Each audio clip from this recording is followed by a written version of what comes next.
Good afternoon and good evening. Thank you for joining us on this first day of EWB's xChange conference. Can I see what the energy is at in the chat? Can we get some gifts, get some text in there? How is everyone feeling today?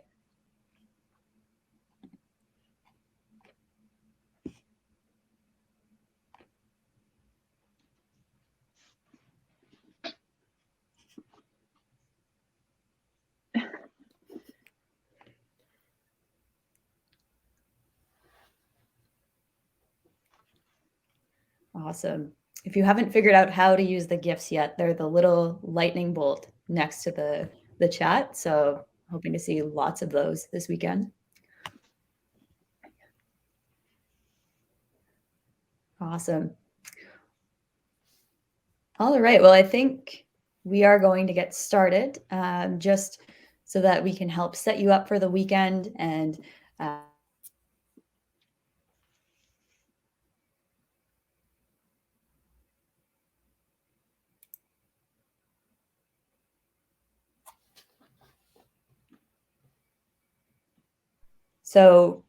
ironically, when we first, as organizers, were thinking about this theme, we were really thinking about a hybrid event and the opportunity to bridge the divide that's been created by over 2 years of all virtual, all online, and all remote events for the most part. But ironically, as all of you know, we're still virtual today, and yet I think it really speaks volumes to how much inspiration and excitement there is within this community. We have over 200 people registered to participate in this virtual event this weekend, and I think one thing we've learned this year as organizers who thought we'd never be doing a fully virtual conference again is that you know, you can't just sit and wait for your circumstances to change. You have to learn to pivot and to recreate what it means to run an engaging and inspiring community event. And I think it's been really exciting just to see the energy and the rallying that all of our community members have put together to really be a part of this year's program and this year's weekend. And when we think about bridging the divide, not only are we talking about the divide between virtual and in person, but we're also talking about the divide between folks who have been differently affected by this global pandemic and how the global situation has really changed after 2 years of so many permutations of this. So please join us this weekend in committing to some of the goals, including reconnecting as a community, learning and relearning all about not only EWB, but what it means to have an impact within this broad mission of bringing people and ideas together to eliminate the root causes of poverty and inequality, and to inspire new action as you enter another semester of uncertainty. Maybe things will be in person, maybe they'll all be virtual. What can you take from this weekend to really inspire your work moving forward? So with that, I would just like to cover quickly how you can make the most of the program available this weekend, but also this hop-in platform that we're using for a second year now. So first of all, one of the really cool things is you can build your own schedule out of the weekend and kind of personalize an agenda. This first day today is all about Leadership Day. And today we're really focusing on creating opportunities for connection among leaders, but also we're getting to workshop through and play with complex and complicated ideas. And we're getting to kind of shake off the rust from the holidays and really talk through systems change and systems thinking and some of these ideas that are very core to what it means to be a part of EWB. On Saturday, we're going to look at exploring the different areas of impact that EWB engages with. We have a lot of exciting external experts as well as some alumni who will be joining us throughout the weekend. So very excited to have those folks coming to our virtual stage. And then on Sunday, we really take action through our major advocacy action, where those who have participated in those before know it's all about collective action and leaving an imprint as EWB Canada. And it'll help with relaunching our Question the System campaign. But it's also about reflection and about thinking, what do we want to take away from the weekend moving forward? And finally, just a reminder throughout the weekend, it's also all about connecting and building community. So, there's a reason that there's kind of programming beyond the programming. There's opportunities to get to know your fellow community members and to realize that you're part of something a lot bigger than what's going on your immediate campus. So just a quick little walkthrough here. You'll notice when you're on the main reception page that you have the option to scroll down and view the schedule for the weekend, broken down by each day. And you can add sessions that you're really interested in or excited about to your personal agenda so that you don't miss them throughout the weekend, or maybe forget which one you thought you wanted to go to, because that can always happen when you've got a big hectic schedule ahead of you. And what it will look like is many of you were able to find the chat in the main reception area. There's a tab next to that that says My Agenda, and that allows you to see very specifically what sessions you've signed up for and when they're happening, how to get to them throughout the weekend. There's also a new feature that Katie will be speaking about that allows you to set up one-on-one meetings with people as well outside of speed networking. So if you're excited to connect with someone a little later in the weekend, this helps you keep on top of that. Also, just a reminder, keep on top of, there's the programmed sessions, but there's also expo booths to check out throughout the weekend, and we will be reposting replays of sessions that have happened that maybe you weren't able to catch in real time, or if there were two at the same time and you had to pick and choose. So feel free to explore those all in the reception area as well. Last note from me, our Saturday programming, I'm happy to share, most of it will feature live French translations and subtitles, which is a great opportunity for our French-speaking members to get to follow along in their first language. So keep an eye out for that. We'll have the link for those subtitles pinned in the chat area, but also throughout the weekend, you can get captions in English in any of these stage and session areas if you prefer to have subtitles going. So keep an eye out for that. Yeah, so one of the best parts of a traditional EWB conference is the opportunity to connect with members from across the country. So while we sadly aren't able to meet again in person, we are still hope to make networking as fun and easy for everyone as possible. So today at 3:45 Eastern Standard Time and tomorrow at 12:45 Eastern Standard Time, we have a scheduled networking session here on Hopin. So on the left side of the screen, you will find the networking tab, and through there, it will match you randomly with another EWBer to have a video call. You can choose to extend your call or swap information before matching with another member. So we encourage you to network with as many people as possible throughout the weekend and create connections, even though we are still here online. And so Hopin also allows you to look up specific conference delegates and send them a direct message and invite them to a video call or schedule a meeting. So this will allow you to easily connect with other members or to schedule a call with someone you're interested in chatting with. To do this, just go to the reception area, right above the conference-wide chat, you click the section that says People.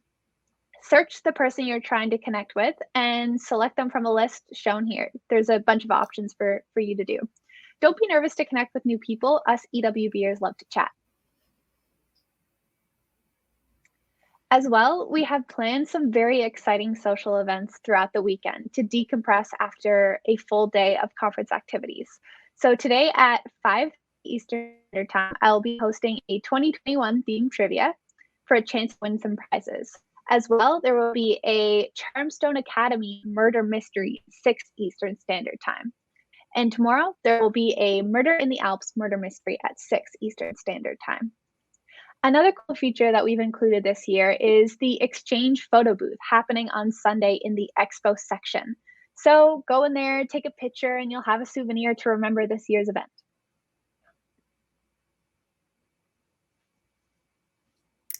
So Hopin allows you to build out your own weekend. And as you'll discover, there are instances where more than one event will be taking place at the same time. Make sure to use the conference guide to figure out what events are happening and when. If you are unsure about where to go, or you have some questions that you'd like answered, Geneva, Katie, and myself are going to be available throughout the weekend to answer those questions. The EWB community account is another place where you could direct your questions to. And to send us a message, all you have to do is hover over the account and then send a direct message from there.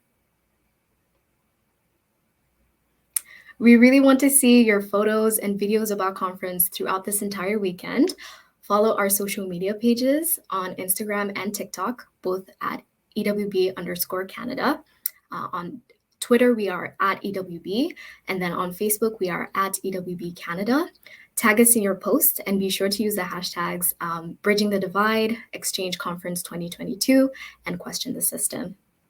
And with that, I would like to welcome our CEO, Boris Martin, to the stage for the opening address.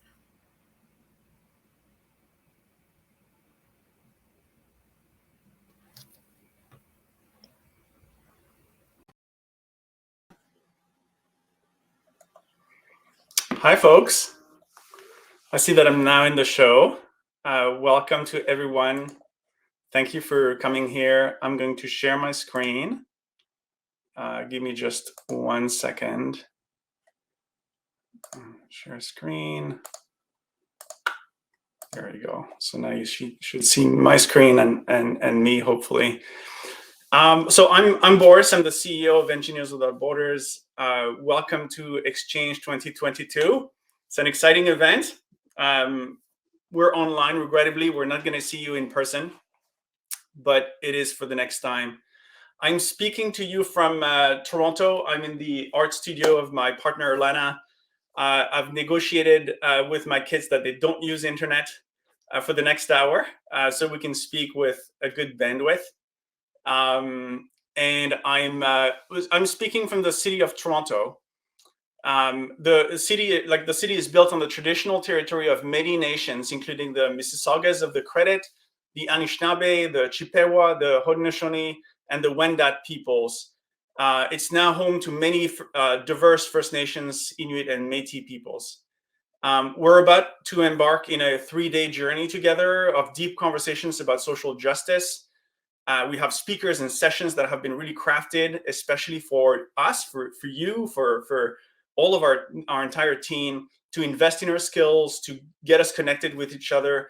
So I wanted us to take a moment to appreciate the privilege that is, and to also recognize that this social justice event is happening within a context and within a place where some of our neighbors don't have the same privilege as us and have lived on Turtle Island for generations and are part of Canadian society, but they face a constant string of injustice that prevents them also from being part of the goodness that is happening today. So yeah, I just wanted to recognize this reality before starting the conference. And if you can bring that reality into your conversations as well and making it part of the conversation, I think that would be a good step for us.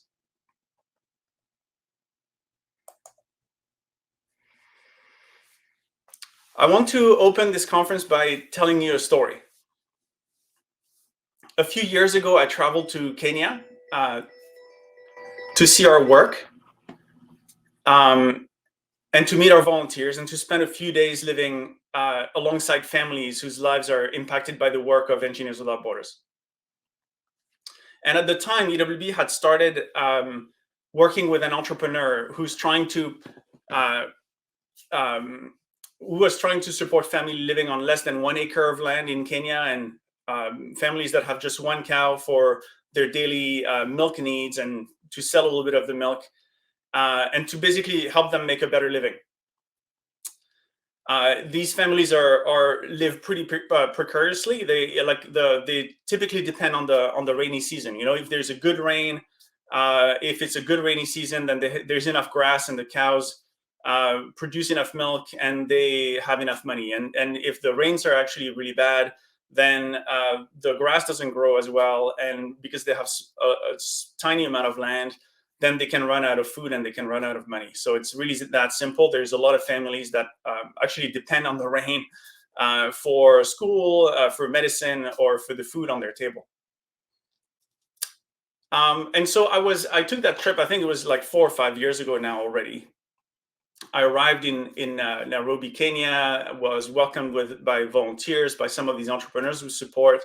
And after a few days of these meetings, they arranged for me to be put into a taxi and taken to a family, and I would stay for 3 days with them.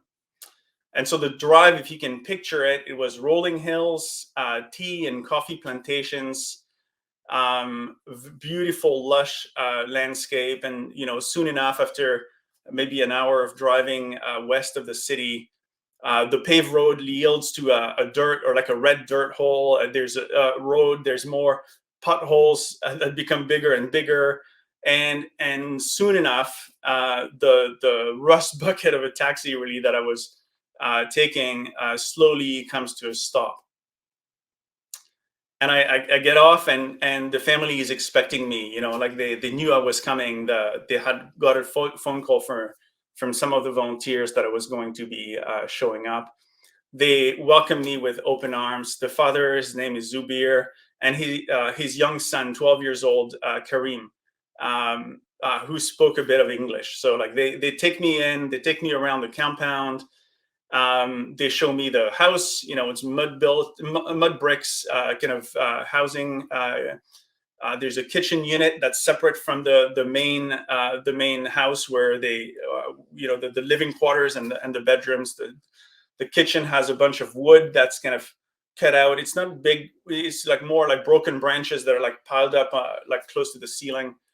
And there's a cow, and the cow with in the shed, and a couple chickens that are running around and rummaging. And whenever I get a little close, you know, they kind of flap their wings and you know, scurry away. And I'm really, you know, clumsy in that space in a way. They served me chai tea and in a plastic mug, and I'm sitting on a bit of a little stool as we, you know, greet each other. And I almost spilled my tea. And at one point, I remember, you know, walking into one of the rooms that was a little bit like a tool shed and catching my shirt on a nail that was there to like hang some of the tools. And at every step of the way, Kareem was basically becoming more and more of my guide and helper. He would like make sure that I wouldn't trip, or make sure that I would be sitting properly. And I could see kind of in his eyes that he was excited and giddy to welcome me into his life, really. Really, I spent 3 days kind of working alongside Zubir and Kareem. Kareem was kind of always beside me. And one of the daily chores that Kareem had to do, and that I ended up doing with him for 3 days, was to harvest grass for the cow. The cow was living really right beside the compound, and then you had to kind of like go and harvest the grass a little further down. And so we would get the machete out of the shed, and I needed to be careful of those nails, you know, on the way to out the door.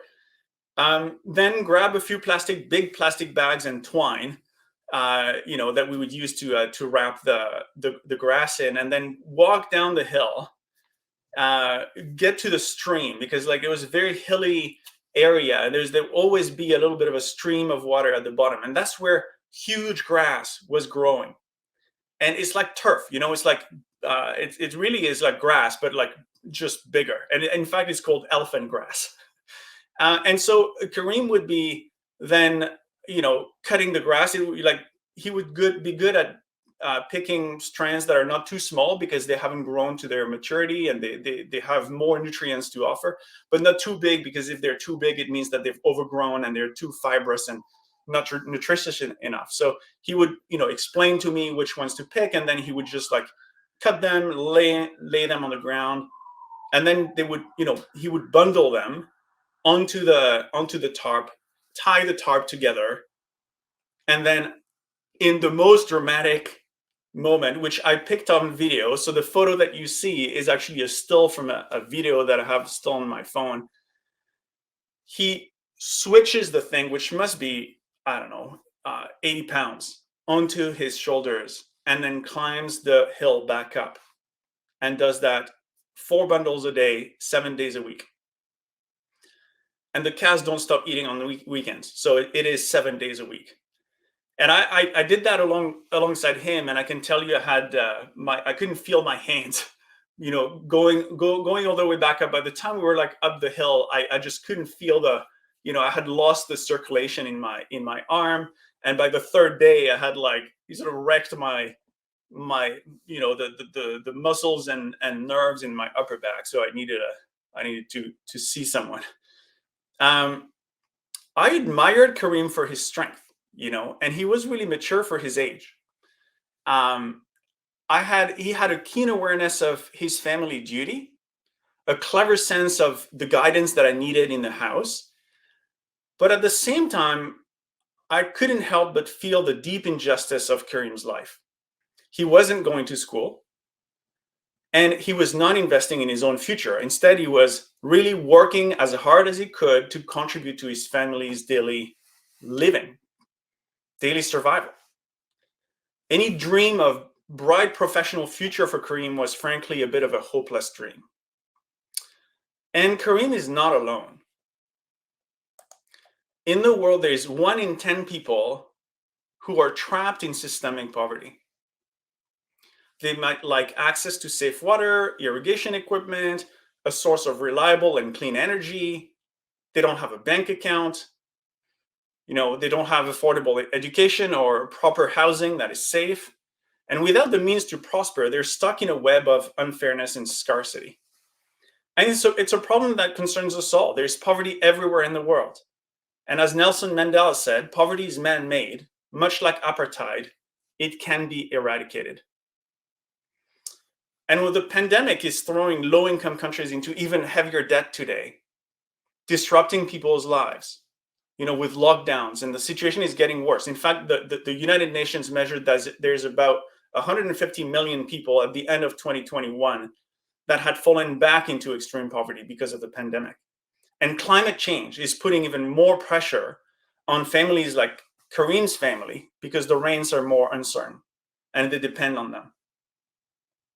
It's a status quo that we cannot accept. We can't rest until we know that no one on this planet is facing such life conditions that they're living in extreme poverty or that they risk falling into extreme poverty at any moment. Poverty is a tragedy. It is an outrage. And as you join EWB, you're part of seeing that and wanting a different kind of world. EWB wants to see a world free from poverty and inequality, where everyone has access to the opportunities needed to thrive. And eliminating poverty requires that everyone is given a sustainable chance to build a better life for themselves. A chance at building a decent livelihood, not just handouts during crisis, but really a chance to build a better future for themselves.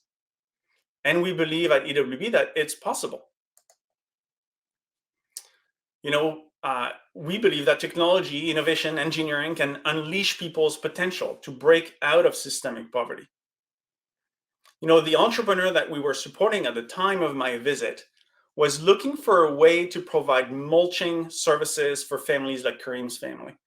And you see that on the picture. There's an engine that allows you to cut out and chop the grass and bag it for the dry season. So that way you're not as dependent on the rain and you can have more of a steady income.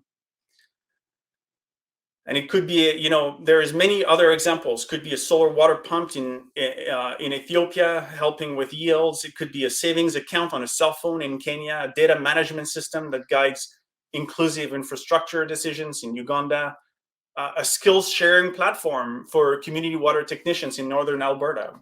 I heard about that initiative last year from the chapter.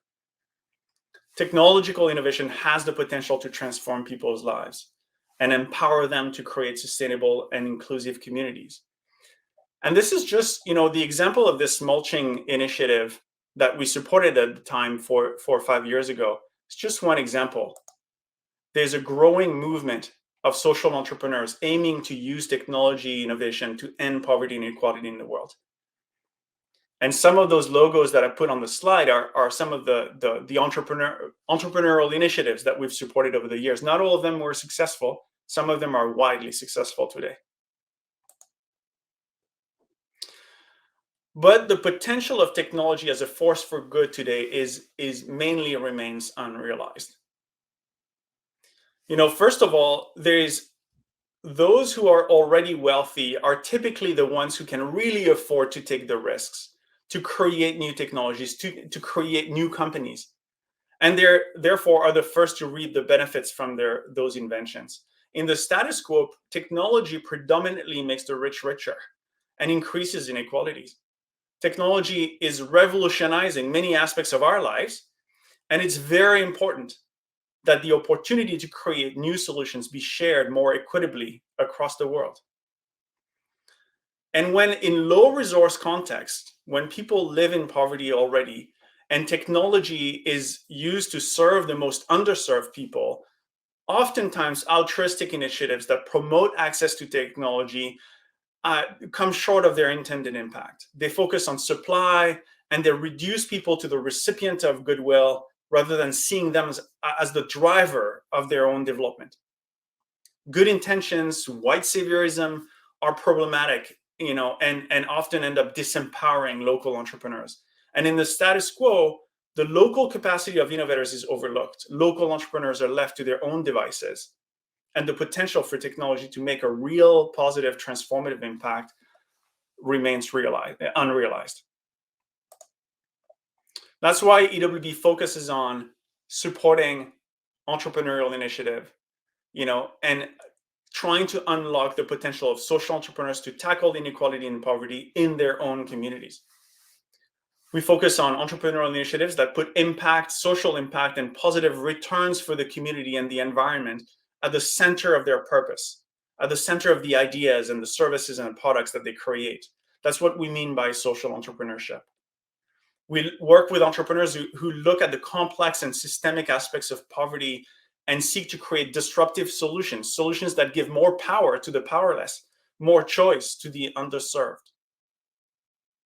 We work with entrepreneurial teams who seek to apply technology innovation and create solutions that are scalable, that can serve many people, and that last and can endure through inevitable shocks that we see like a pandemic. So you might ask yourself, well, okay, how does that fit with me? Like, how do you do this? How do you support? How can I be part of this? Well, there's 3 ways that we use to support social entrepreneurs. The first one is that we provide direct support, talent, ideas, funding that they need to succeed. If I look at what's happened in 2021, last year, for example, the Montreal Pro chapter, some of the members, I hope, are online. Covey Johnson, Jean-Sébastien Penet, Patricia Mesquita, Paola Porras. They supported Kwangu Kwako, a venture supported by EWB based in Kenya, who provides truly affordable housing for people who live in slums in that city. So they worked on architectural design reviews, on structural and engineering design review. They helped the Kwangu Kwako team. And they did that, throughout the year and through the chapter. On the top left of the slide, I hope that the University of Waterloo design team recognized themselves. They partnered with WASI, a venture that's supporting mental health support in the workplace, mental health care, which is a critical component of the poverty cycle. So we had leaders like John Karucha, Rupa Vemulapalli, who basically led the team in that effort. We also had multiple chapters across the country that actually took part in the Canada Africa Innovation Fellowship. There's some brilliant ideas that came out of those cohorts. Ugandan students and Canadian students coming together and coming up with ideas. And finally, we had chapters like the Western chapters, the photo in the grass, who raised money for the work of supporting entrepreneurs, for direct support to them. The Western chapter is the chapter that raised the most money last year at the Run to End Poverty.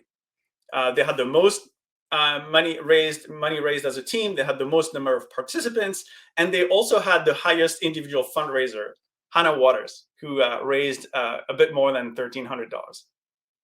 So that's how chapters are making a difference. That's how EWB is making a difference as a whole collective. And in so many, I picked a few examples. There's so many things happening at the local level, so many ideas, so many policies that we're advocating for. And so this brings all back to us now, this conference and the coming year ahead of us.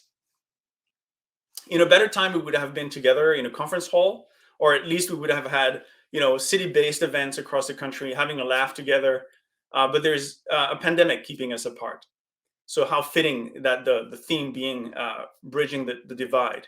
And it's not just a divide among Canadian chapters, it is a divide globally that we're trying to address. So if you look around you, we had more than 200, I think 216 last time. Geneva sent me a number right before this conference of EWBers from coast to coast who are coming to this xChange conference.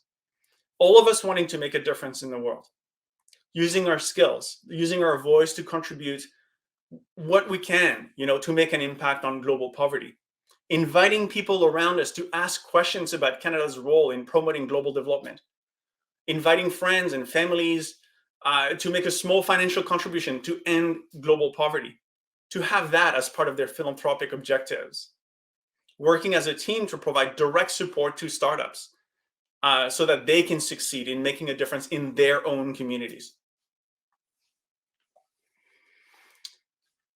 On the last evening of my stay in Kenya at Kareem's place, I knew I was leaving the next morning. And after a long day of work, we sat for dinner and we had a traditional Kenyan stew of maize paste called ugali. And Kareem and I sat together on the couch. It's a couch made of wood frame and cheap foam, really, in the middle of the main room. In fact, that was my bed for the rest of for the entire stay. And I was showing him pictures of Canada, videos of people skating on ice and playing hockey. And he was really laughing at how bewildering it was that people would, not only was it so cold that the water was frozen, but people would still go outside and walk on or play on this. We were laughing together a lot.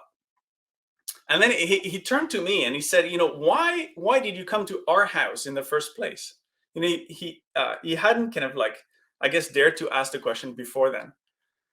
So I explained to him that I'm an Engineers Without Borders. We're hundreds of people, young people back home who are working together to help the entrepreneurs, like the one who's offering mulching services to his dad, and so that the grass cutting work that we did can be easier for him. And unprompted, he turned to me and he looked me in the eyes and he said, "One day I'd like to be an engineer." And as he said it, he was looking he was looking at me intensely. He was looking as if to check what my reaction would be. Maybe this was just in my head, but I felt like he was testing whether his hope was realistic or not. So there was a silence. I was frozen in my tracks. For the life of me, I did not want to betray any kind of disbelief. I didn't want to show I just didn't want to make him feel like he might be hoping for something hopeless. I didn't want to hurt his hope. So I kind of swallowed the shame of injustice that was, blocking my chest, and I broke the silence and I said, "Kareem, that's a good goal to have."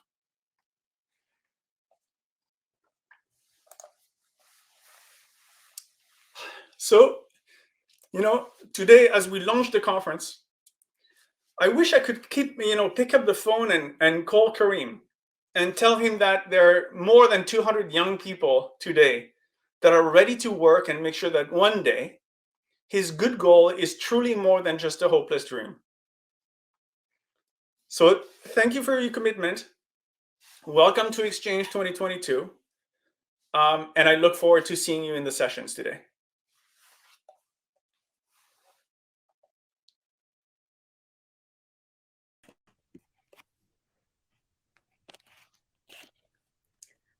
Hi, everyone.